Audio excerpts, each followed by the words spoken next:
अ, यामध्ये फिर्यादी शकुंतला रामभाऊ गुमगावकर राहणार तांडापेठ जुनी वस्ती नागपूर यांच्या तक्रारीवरून पोलीस ठाणे सक्करदरा या ठिकाणी मे 2024 मध्ये गुन्हा दाखल होता। सदर गुन्ह्याची हकीकत अशी की यातील आरोपी यांनी त्यांना मोजे हिंगणा येथील 11 प्लॉट हे रजिस्ट्रीची पॉवर ऑफ अटर्नी करून त्यांना दुय्यम निबंधक कार्यालय सक्करदरा या ठिकाणी विक्री केलेले होते आणि त्या मोबदल्यामध्ये त्यांच्याकडून 42 लाख रुपये नगद स्वरूपात त्यांनी स्वीकारलेले आहेत।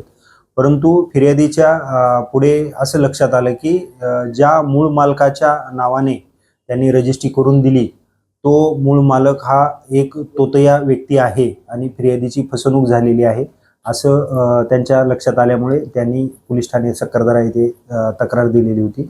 सदर तक्रारीच्या अनुषंगाने फसवणूक, बनावट कागदपत्र तयार करणे अशा विविध कलमांतर्गत पोलीस ठाणे सक्करदरा येथे गुन्हा दाखल करण्यात आला व त्याचा पुढील तपास हा गुन्हे शाखेकडे वर्ग झालेला होता।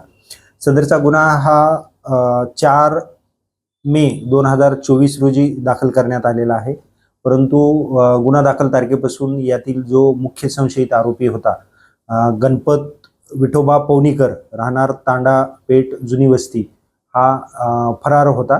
दरम्यानच्या कालावधीमध्ये त्यांनी अटकपूर्व जमानतीसाठी माननीय सत्र न्यायालय व माननीय उच्च न्यायालय या ठिकाणी अर्ज दाखल केलेला, परंतु त्याचा अर्ज नामंजूर झालेला होता। गुन्हे शाखेकडून नमूद आरोपीचा तपास सुरू होता।